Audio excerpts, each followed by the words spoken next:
Pemerintah Provinsi Bali sudah memberlakukan Surat Edaran Gubernur Bali nomor 3355 tahun 2020 tentang protokol tatanan kehidupan era baru ditandai dibukanya daya tarik wisata pada 9 Juli 2020.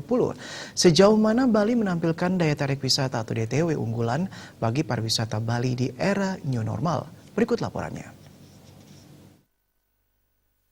Ketua DPD Perhimpunan Usaha Taman Rekreasi Indonesia, Putri Bali, I Gusti Ayu Agung Indah Trimavoyuda sangat mengapresiasi langkah pemerintah Provinsi Bali membuka DTW di Bali.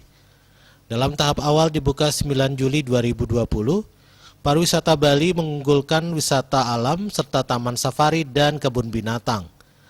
Sebelum dibuka, DTW harus melalui proses verifikasi tatanan kehidupan era baru dari pemerintah kabupaten kota. Asosiasi Taman Wisata dan Objek Wisata di Bali akan siap mendampingi DTW-DTW di Bali untuk melalui proses verifikasi. Setelah melalui proses verifikasi, DTW akan mendapatkan sertifikat tatanan kehidupan era baru dari pemerintah kabupaten kota. Sementara ini Bali mengunggulkan destinasi wisata alam karena lebih mudah dalam mengatur pengunjung agar senantiasa mematuhi protokol kesehatan terutama menjaga jarak dan mencegah timbulnya kerumunan.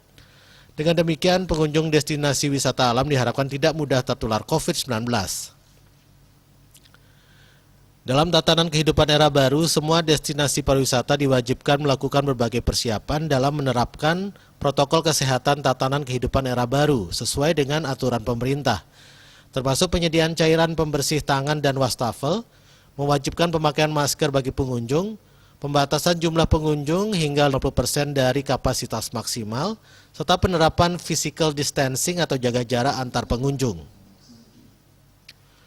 Wirnaya Bisnis Bali melaporkan.